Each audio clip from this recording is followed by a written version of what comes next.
just the man I want to see.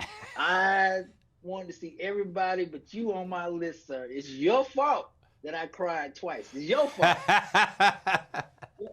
And not the regular cry. I'm talking about the cry where you can't like swallow a cry. Sure. Like I had one of those. It's your fault, man. So you gotta explain yourself.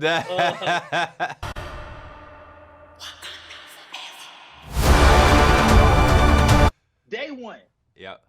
when it first lands into your lap, what is day one's first priority? Is it story, fans, legacy, cast? Like the moment that it hits you, I've always been curious. What's the day one thought to you? It's story. It's always story. It has to be because everything else will follow. Fans will follow.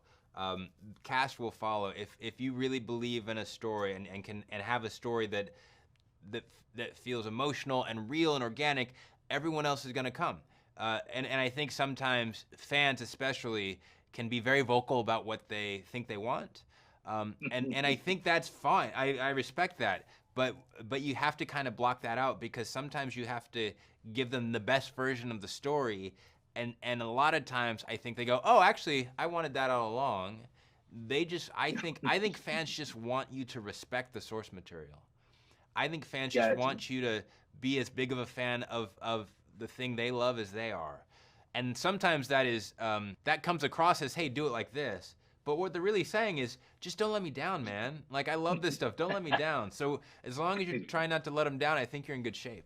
I think what's so dope about what you did was because I'm watching it from both views and I'm like, okay, this got to be the hardest film to make. How do I please everybody? Yeah. But like you said, stay to the story, stay to the material, and make it authentic as possible. What was your challenge through the process? I think the challenge was twofold. Logistically, this is the hardest movie we've ever tried to make. Between the scope of the storytelling, all of the water stuff, all the VFX stuff, like it was a monster. And Ryan is a very smart storyteller, but he likes things big. Like he wanted people to feel immersed, and that sort of demand for detail is tough, but it's worth it. But the other thing, obviously, is the emotional side of the process was real. People who experienced a loss had to make a movie about that loss. Part of my job is making sure people feel okay when they're offset, when they walk offset, that we don't forget that part of it.